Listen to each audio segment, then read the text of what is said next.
Yeah, so I moved over here into the trees in my backyard, and I'm going to work on the shrouds a little bit today. So currently, this is my shroud situation. This is how the boat came, and they are that much difference in length. That's not acceptable to me. Up on the other end, I've taken the thimbles out and just put them directly on a shackle, on the same shackle, so that we are apples to apples. Anyway, I'm seriously considering just making the new shrouds a foot short and then making something to go in between. That'll all be revealed shortly when I actually do it, but I really think that's the way I'm going to go. The idea being I don't have to faff with the stupid split rings and the pins and everything else on the adjusters every time. I can keep the lower end of it permanently on the boat and disconnect these, and these can always go with the mast. Now yesterday I made up one of the shrouds. I made the command decision to make it short, and I'm just going to use a continuous loop with a big knot on it to hook into the eye of it. So that's going to be the plan. I went, let me look at the notes. My original shrouds were 4,920 millimeters, 4.92 whatever meters. Anyway, I made this 4,550, and it shrunk down a little bit, but I'm going to stretch them. I will put both of these end to end when I stretch them, so they both get identical amount of tension applied to them. Hopefully they come out identically in length when I'm done as well. That's the goal today. I'll probably hit some of the highlights as I make the second shroud, and we'll go from there. This piece of tubing, I've got another one just like it on the other shroud. This is going to eventually connect to the spreader, and the line will just pass through it. So the secret to this thing is not forgetting to put it on, because I think once there's an eye in here, it's not going through there. So while I'm talking about it, well, also yesterday I cut these. I just made them 6 inches, 150 mil, something like that. And then I just lightly chamfered out the inside of this because it made me feel good. I don't think it's necessary, but like I said, I just sort of spun that around, chamfered that out a little bit, and again, it just gives me warm fuzzies. I'm going to slide it on now so I just don't forget it, and then that's going to be there. I also marked out 100 mil on here for my eye. It just is easier than using a ruler. So we will start out today with finding my Sharpie. And the first thing we need is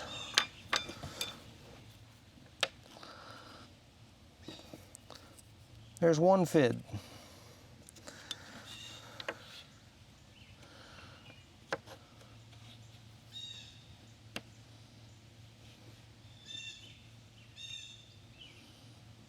There's 2 more fids.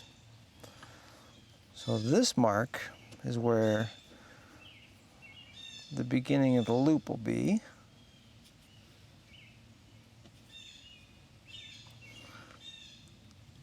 And we're going to go 100 millimeters up. That's going to be the center of the eye.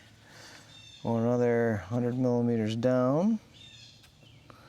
This is going to be the end of the eye, and it's going to line up with the last fid mark. There we go. So this mark will line up with that mark, and we just taper this and bury it.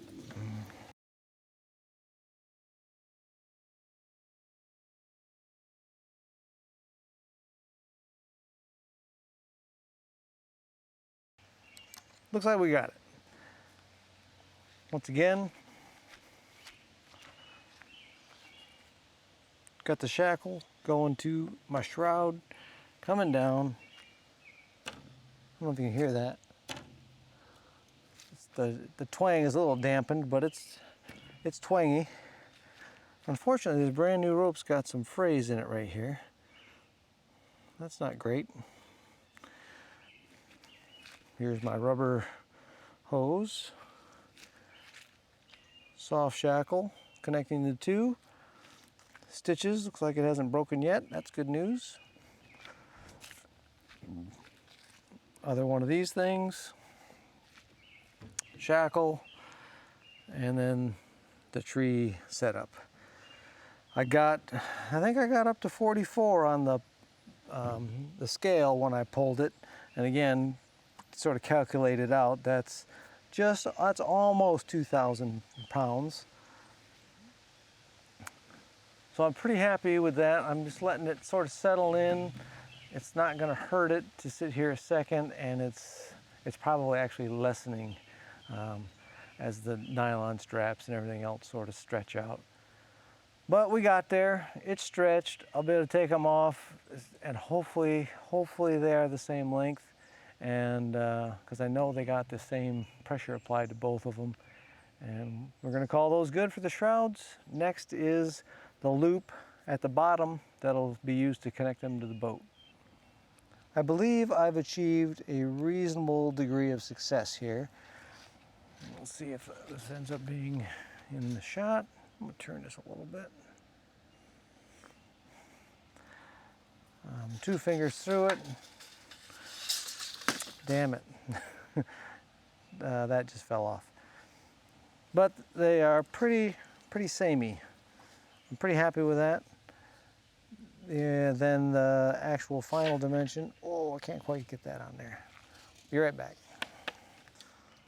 Final dimension looks like 4,665. We're going to call it to the end of the outside of the loop.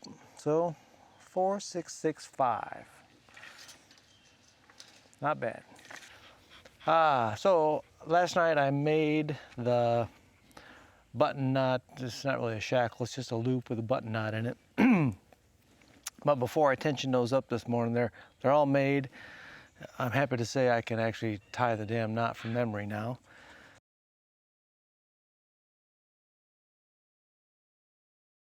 Anyway, as an interesting aside, I just want to show you all the damn mushrooms that popped up last night or the day before somewhere. These are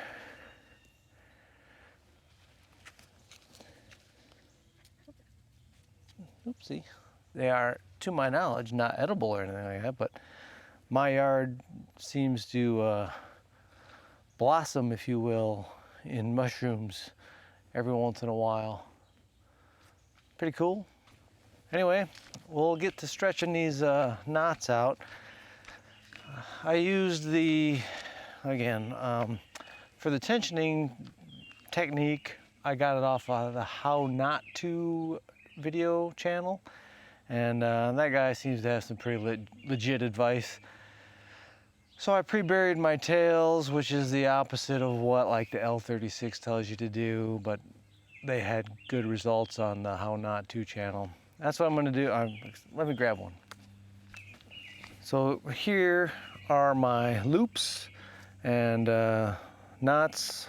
Again, hopefully this is all like in frame. So here's my button knots, continuous loop. They have not been tensioned yet. They are, to the best of my ability, exactly the same size. So we're going to stretch these dudes out on the high lift jack and see what we come up with. I got these guys off the tensioner, and so what I'm going to do is take this. I'm randomly selecting the second hole, and we'll see if that's where it's going to go ultimately. Oopsie, get the ring in there.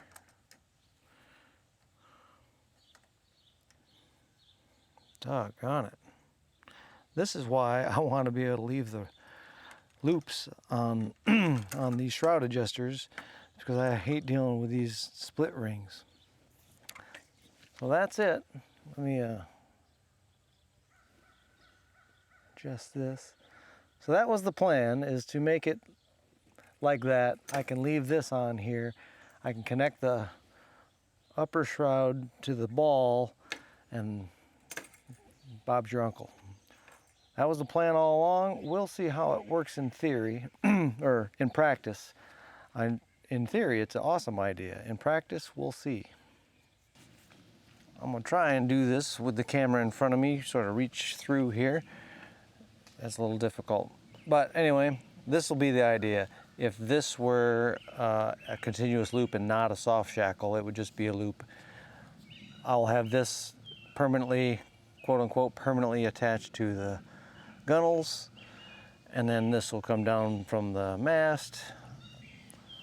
We'll take this, pass it through there, put it over the top, and that's going to be the connection. It won't flog loose, and it'll be quite secure. I'm sure that this gigantic am steel is plenty to not stretch. So that's the plan. All right, we are getting ready for the moment of truth to see if all this effort was worth it. If it turns out to have not been worth it, I think I can just adjust the length of these guys. So we shall see. I'm just gonna stick it up and see what happens.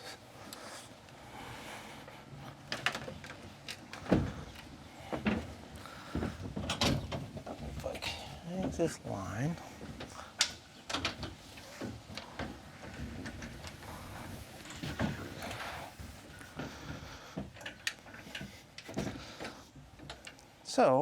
So far, so good. Yeah, nothing is wanting to fall over or fall out. I'm a little bit double blocked up there, so my forestay is a little bit too long, unfortunately. But I'm liking the looks of this so far. In so much as if these are a little loose, I've got almost the full length of adjustment to bring them down.